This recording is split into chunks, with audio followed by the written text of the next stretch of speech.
Welcome to the Hydrogen Village. My name is Bob, and today we're looking at how hydrogen can be used to power vehicles with zero emissions and help us transition to a low-carbon society.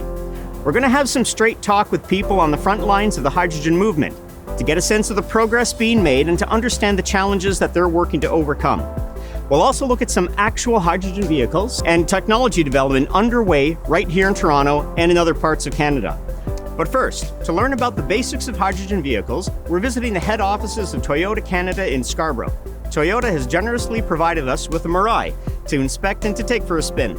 Now, at first glance, there's nothing to suggest that this car is unusual, but it's actually electrically powered, and that electricity is produced on board using a hydrogen fuel cell. Come on, let me show you around. Refueling this car is remarkably similar to gasoline-powered cars. Here's where the hydrogen goes. There's a nozzle, and you go to a retail hydrogen refueling station and attach the dispenser. In about 3 to 5 minutes, about 6 kilograms of hydrogen are dispensed onto the vehicle, and it's stored in pressure cylinders. And that provides enough driving range for about 650 kilometers before you need to refuel. But if you really know what you're doing, you can squeeze a lot more range out of this vehicle. A record was set a couple of years ago where the drivers were able to get 1,300 kilometers on a full fill. So under the hood, we have the fuel cell. And the fuel cell is like the engine of the car. It's where all the power is generated. The fuel cell is supplied with hydrogen from the hydrogen tanks. And that hydrogen is mixed with oxygen in the fuel cell. And the oxygen is drawn from the outside air. When the hydrogen fuel and the oxygen come together, they form water. And in that process, they also release energy in the form of electricity. And this car harnesses the electricity to power the wheels and all the onboard systems.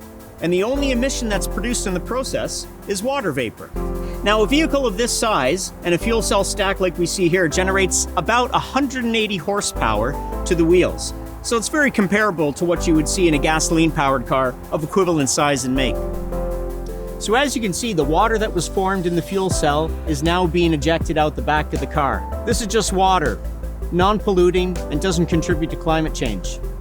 Enough talk, let's go for a drive.